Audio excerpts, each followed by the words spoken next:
아까 우리 스승님 스승님? 그분 박 대표님?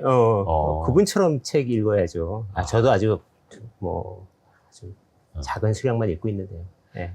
저희가 그 방금 전에 이현 투자자문 박성진 대표님하고 같이 이제 점심을 먹고 네. 저희 이제 사무실로 넘어와서 여기서 이제 촬영을 시작을 했는데 형님 덕분에 오늘 아이오닉 5도 실물을 처음 타봤네요.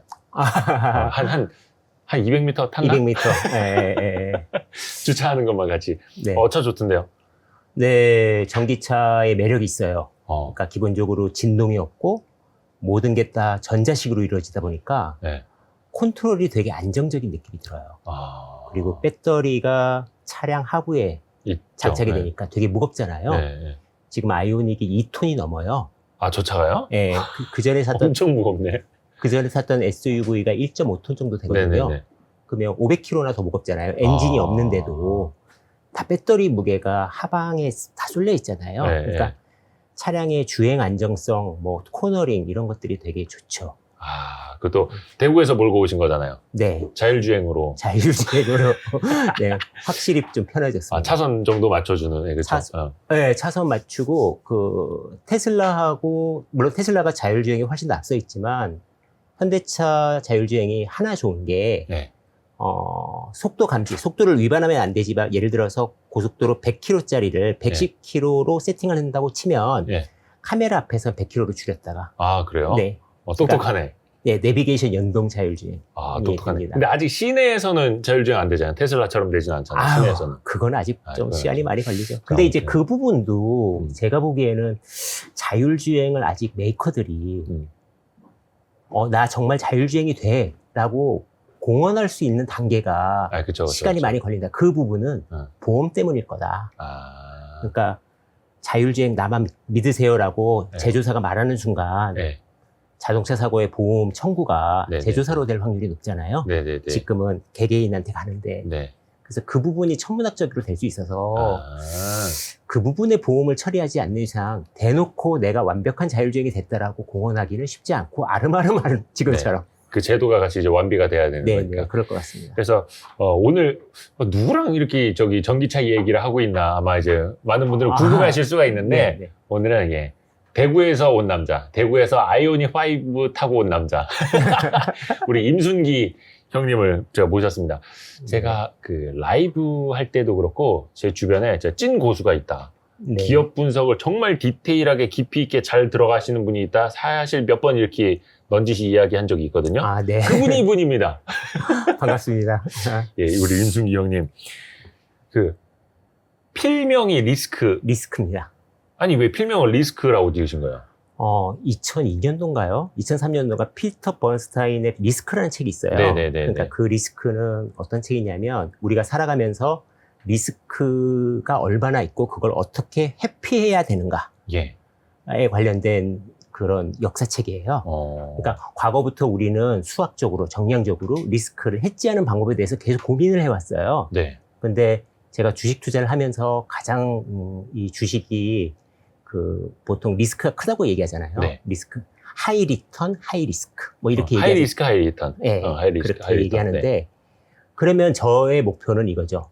로우 리스크, 하이 리턴을 만드는 순간 네. 행복해질 거다. 그거는 혹자는 욕심이라고 그러던데요. 네. 그래서 로우 리스크를 할 수 있는 방법들에 대해서 고민을 많이 했고, 그래서 제가 남들은 이렇게 리스크 그러면은 왜 필명이 부정적이야? 이렇게 얘기하는데 사실은 리스크를 최대한 줄이는 투자를 하자. 네. 그러면 나도 언젠가는 경제적 자유를 이룰 거다. 이런 생각으로 리스크. 경제적 자유는 이미 이루셨잖아요. 그것도 기준에 따라 다른 거니까. 네. 네, 아니, 근데 제가 지금까지 우리 순기 형님의 자산을 여쭤본 적이 없네요. 네. 그냥 먹고는 삽니다. 네. 그럼 얘기해도 되나요? 아니면 좀 그런 말씀 안 하시는 스타일? 네. 그냥 알아서. 왜냐면 우리가 이분의 어떤 자산 규모에 따라서 이렇게 듣고자 하는 게 아니라 이분의 어떤 투자 철학부터 시작해서 투자 스타일, 그리고 잠시 후에는 기업 분석하고 투자를 어떻게 해야 옳은가라는 후배들에게 해주는 조언, 이렇게 이제 순서대로 이야기할 거기 때문에. 참, 리스크라는 필명이 저는 그런 줄 알았어요. 임순기 해갖고, 리스크, RIM 이렇게 그거 아니에요? 아니에요. 저는 그래서 책 이름이에요. 저는 이 형님 성함하고도 이게 약간 이게 쫙 달라붙는다라는 생각을 하고 있었거든요. 그래요? 네. 책 이름입니다. 라임이 맞는 것 같습니다. 임순기 리스크. 네. 그래서 하여튼 리스크를 적당히 회피도 해야 되고 적당히 이용도 할 줄 알아야 되고. 네. 근데 가능한 이제 그 손실은 최소한으로 줄이고 이익은 최대한으로 늘리면 그리고 그걸 수없이 반복할 수 있으면 네네네. 우리가 경제적인 자유를 누릴 수 있으니까 리스크를 줄이는 쪽에 저는 모든 투자를 좀 집중하는 편입니다. 네. 그 블로그 이름도 리스크잖아요. 네, 리스크의 기업 분석. 그러니까 네. 그 네이버 블로그에서 리스크 치면은 검색이 잘 안 되는 거예요. 너무 많으니까. 네, 일반 검사다 보니까. 네네네. 그래서 검색이 잘 안 되는. 블로그 친구도 많이 늘었죠. 블로그 한 6천 몇백 명 됩니다.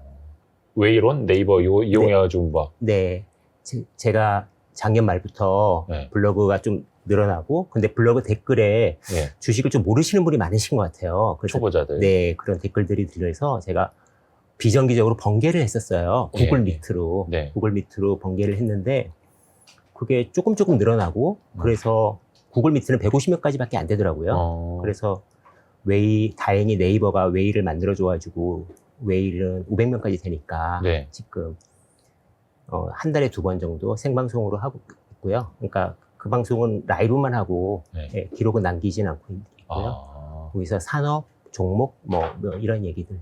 아직 유튜버는 아니시고. 유튜버는 자신이.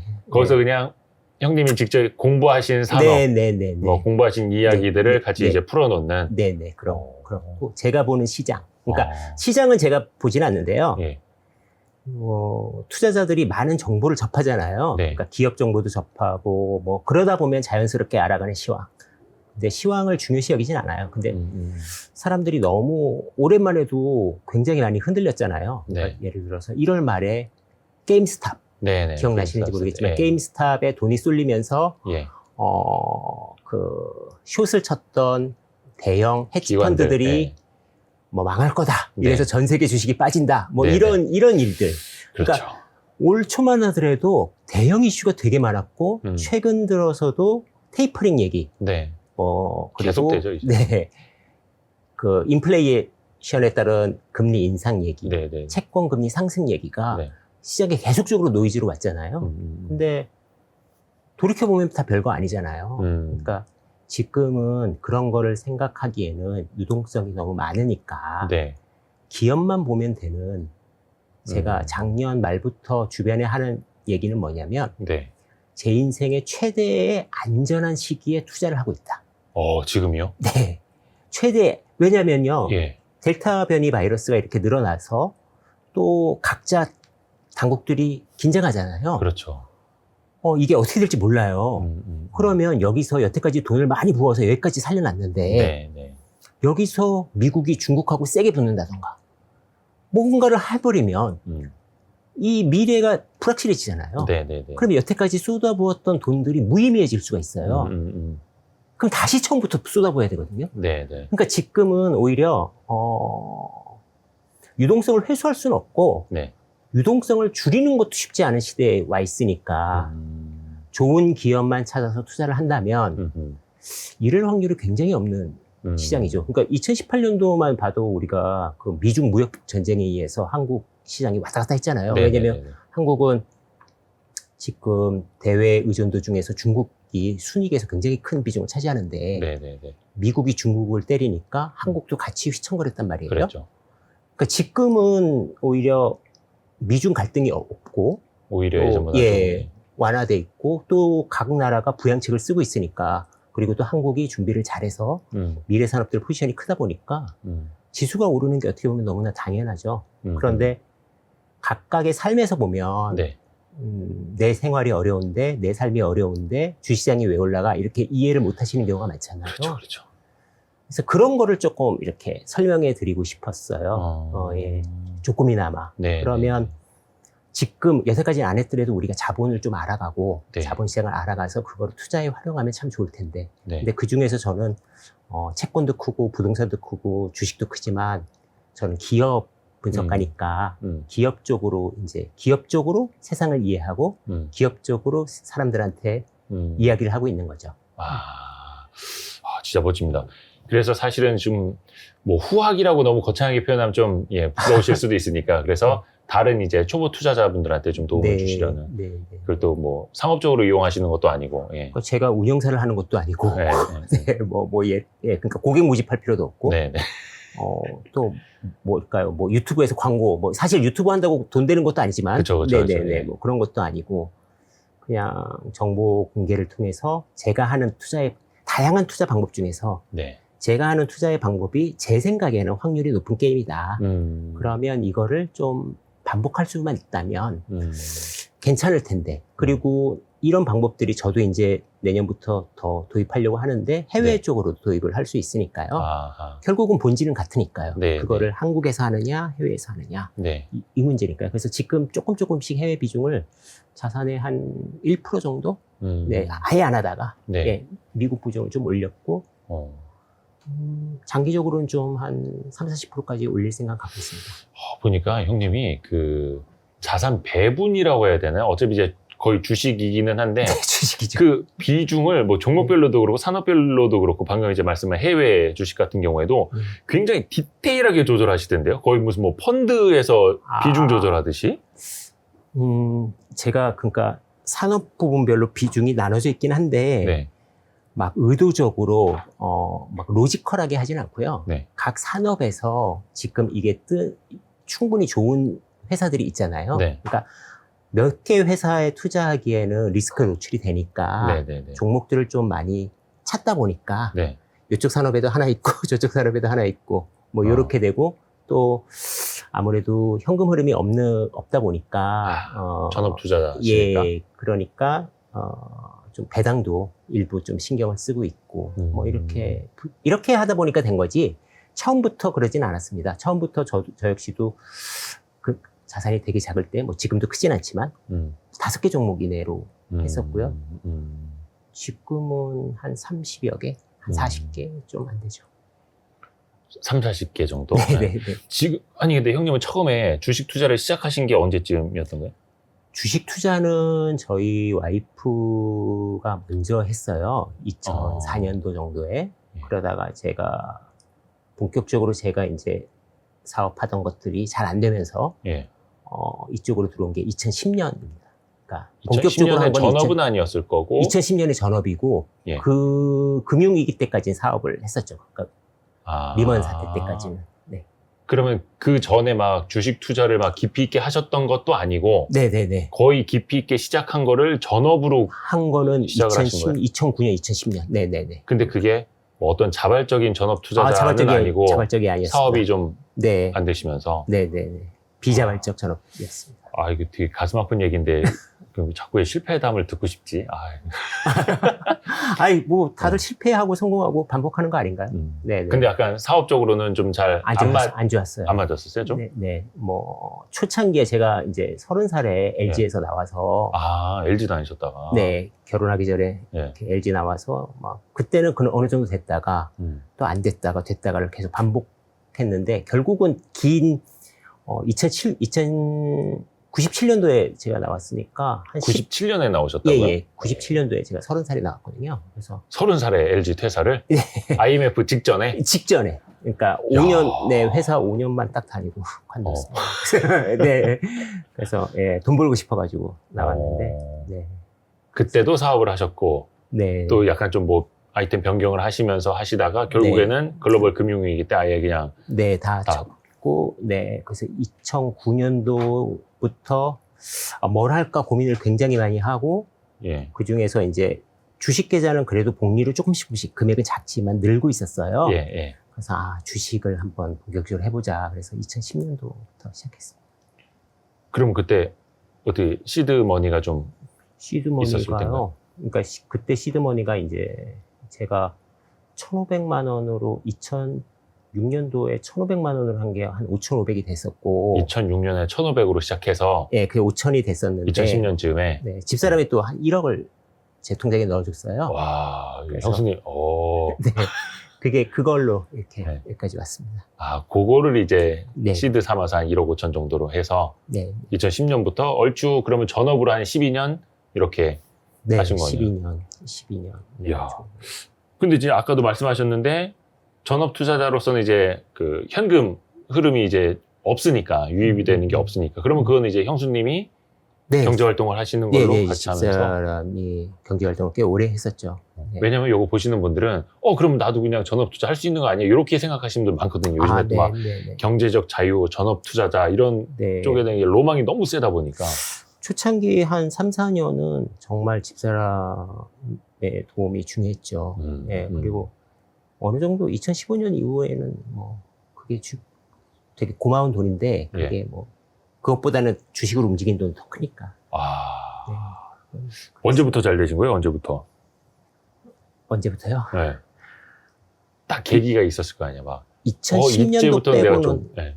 2010년도에 처음 시작했을 때는 잘 안 됐고요. 네. 2011년도부터 2015년도까지 되게 잘 됐고 또 2014년 말부터 제가 몸이 안 좋아져서 좀 투자도 느슨하게 하고 뭐 그런 여러 가지 계기들이 있었어요. 그래서 한 3년 정도 좀 고생했고 네, 다시 2019년도부터 또 포트폴리오 짜서 다시 한 거죠. 그러니까 제가 투자가 많이 변경이 됐어요. 그러니까 스타일이요? 스타일이요. 네. 그러니까 2015년도까지는 숫자에 기반한 예.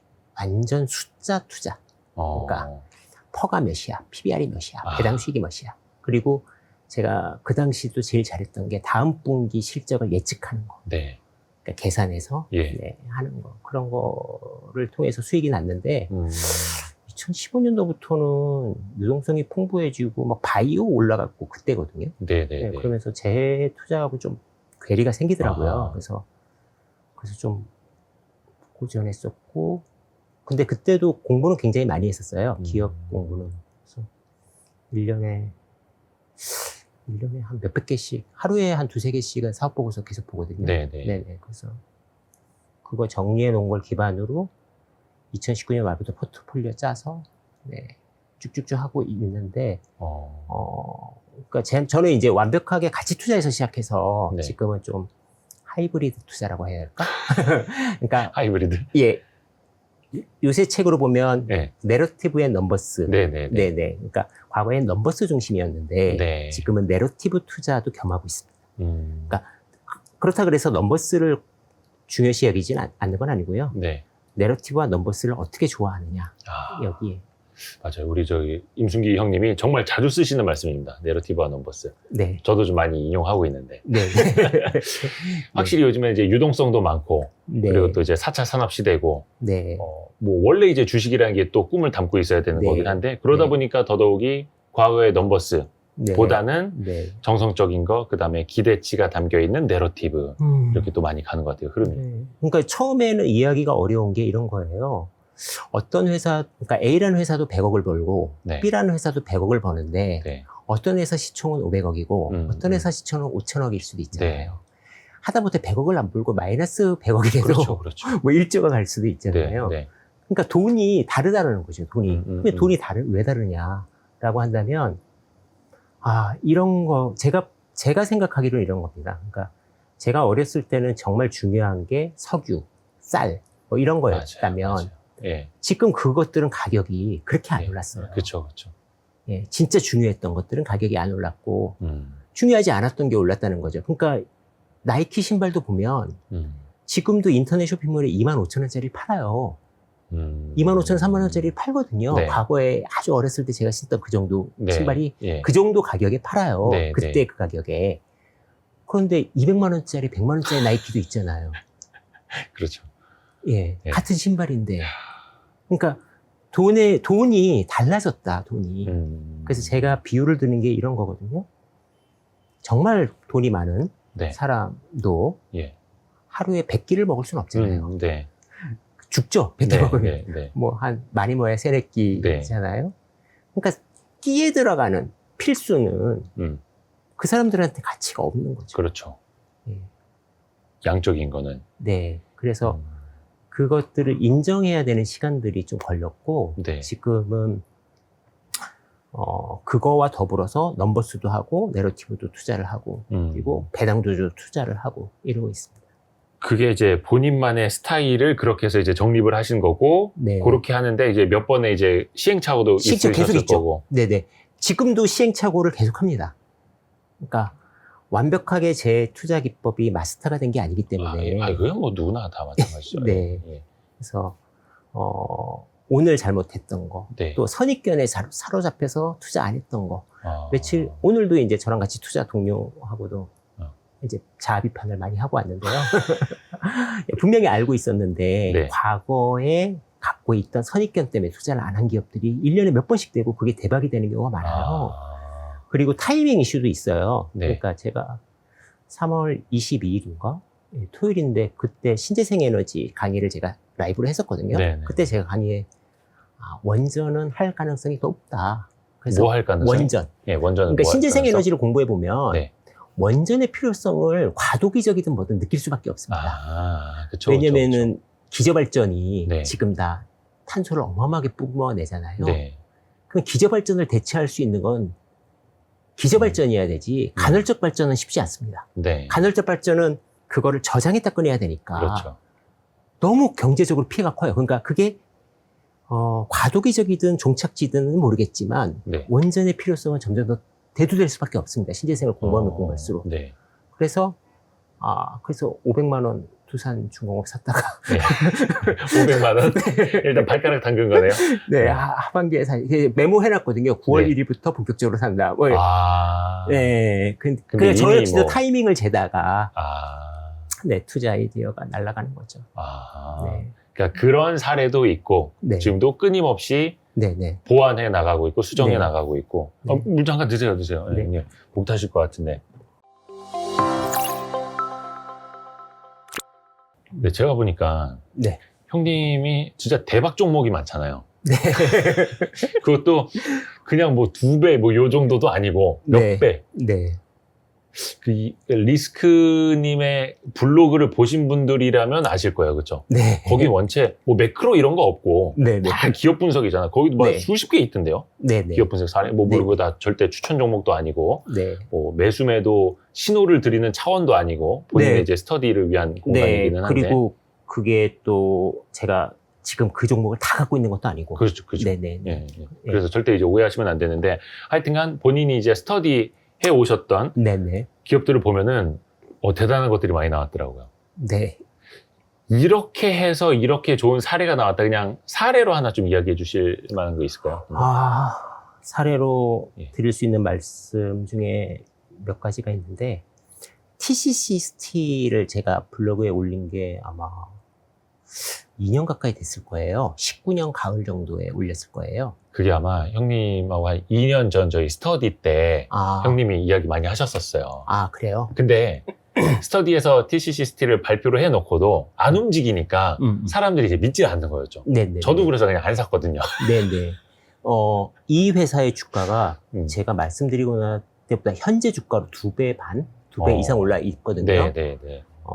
그런데 제가 그때 말씀드렸던 게 원통형의 시대가 온다. 네, 맞아요. 기억해요. 예, 19년도에 원통형을 얘기하면 바보 소리 들었어요. 맞아요. 왜냐면 파우치가 대세고, 네, 진짜 파우치가 정말 플렉서블하게 이렇게 뭐 공간을 LG화학이 되게 잘해왔고. 예. 근데 저는 원통형이 상당히 차지할 수밖에 없다. 테슬라가 하는 원통형. 예. 그래서 그 원통형에서 앞단에 상신 EDP도 있고, 삼성 SDI도 잘하지만, 네. 걔네들은 벌써 주가가 움직였는데, 니켈 도금 강판을 하고 있는 TCC 스틸은 안 움직였으니까 네, TCC 네. 스틸이 분명히 부각을 받을 거다. 음. 그러니까 리밸류에이션 되는 거죠. 네. 주가가 올라가는 동안 수익 가치는 하나도 안 올랐습니다. 왜냐면 다른 캔에 들어가는 네. 주석 도금 강판이 네. 문제가 생겼어요. 그래서 니켈 도금 강판의 양이 늘고 있지만 주석 도금 강판 쪽에서 네. 이익이 감소되면서 손익적으로는 그렇게 큰 매력은 없습니다. 근데 주가는 움직인다는 거죠. 그러면은 우리가 이게 내러티브 영역이거든요. 네.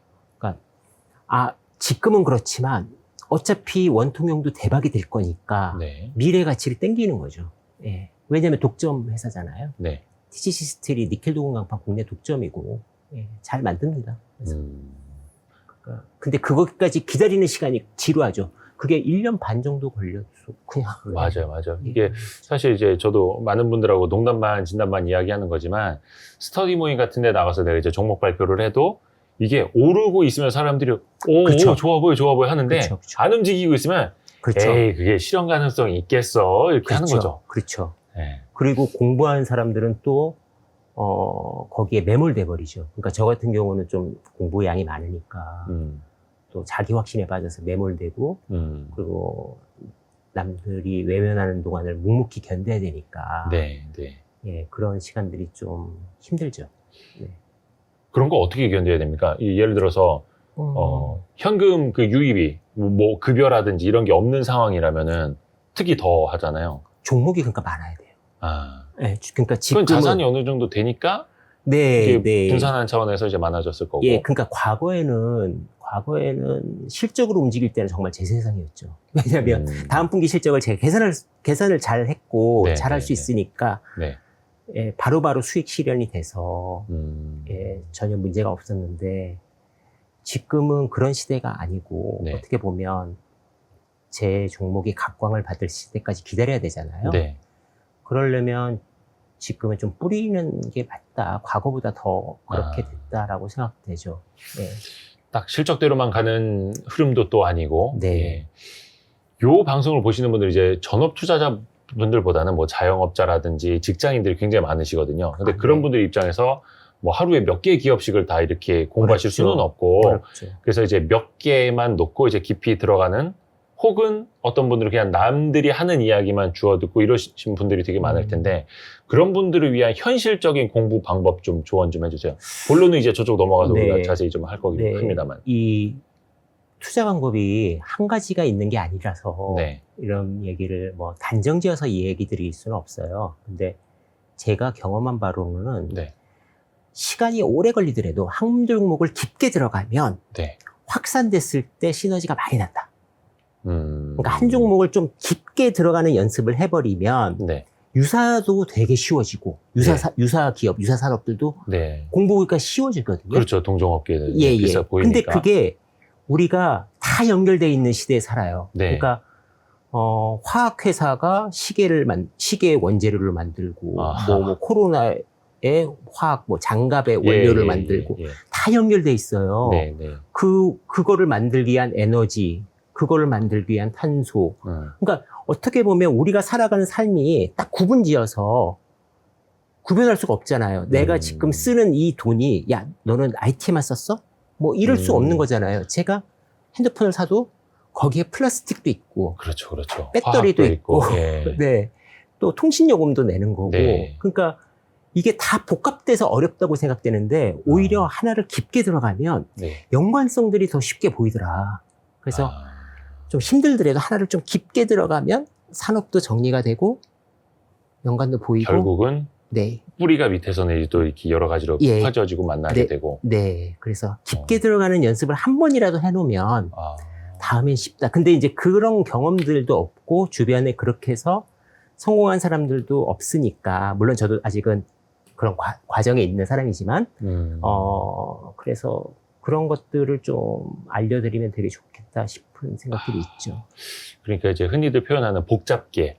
네. 복잡계 안에서는 투자하는 게 더 힘들어진 것 아니냐. 근데 완전 역설적이게도 일단은 개별 기업부터 깊이 들어가다 보면 네. 그게 이제 트이게 된다. 그러니까 복잡계 책 저도 되게 좋아하고 많이 읽고 네. 그리고 우리가 양자역학 책도 제가 2019년도에 목표가 제가 양자역학 이해하기였다고 스터디에서 네, 맞아요. 예, 얘기했는데 투자자가 무슨 양자역학이야. 근데 이게 다 확률적인 거예요. 그러니까 확률 기반에서 투자를 하는 겁니다. 확률에 기반한 투자? 예. 그러니까 확률이 높은 데에서 비중을 약간 더 올리고 확률이 낮은 데 업사이드가 크면 비중을 조금 줄이고 네. 이런 확률을 자기가 계산하기 시작하면 그런 정도만 되면 이제 투자가 굉장히 심플해지죠. 그 확률이 계산된다라는 거는 그걸 알아야 되는 거예요. 그러니까 네. 예를 들어서 제가 커피숍을 하고 있어요. 커피숍에 로스팅을 직접 한다고 가정해봐요. 네. 그러면은 어느 나라 원두를 네. 얼마에 사야지 싼지를 알잖아요. 네. 근데 1,000원에 팔던 걸 900원에 팔아요. 옆에서. 네. 그러면은 무리해서 다음 달 것까지 살 필요는 없잖아요. 네. 재고가 나니까. 네. 근데 1,000원짜리를 100원에 팔어. 만약에 그거 발견했어. 네. 품질 괜찮아. 그러면 무조건 딱 사가지고 그렇죠. 500원에 옆집에 다 예. 팔아버리면 되잖아요. 네. 가치를 안다라는 게 그런 거죠. 확률이 계산이 되는 거예요. 그러니까 확률이 계산이 되기 시작하면 투자가 편해지죠. 네. 그러니까 깊게 알면 확률이 계산이 된다. 네. 네, 그게 깊게 알면 확률이 계산이 된다. 네, 그 확률에 기반해서 투자를 하면 그게 바로 복잡계고 그게 양자역학이다. 양자역학이다 확률 기반 얘기거든요. 오늘 그래서 이제 그런 이야기들을 몇 가지를 네. 또 준비를 해주셨다면서요. 네네네. 그럼 좀 저쪽 가서 본격적인 이야기를 청해볼까요? 여기까지는 서론이었습니다, 여러분. 제가 목 좀 축이시고 저쪽으로 넘어가시죠. 네.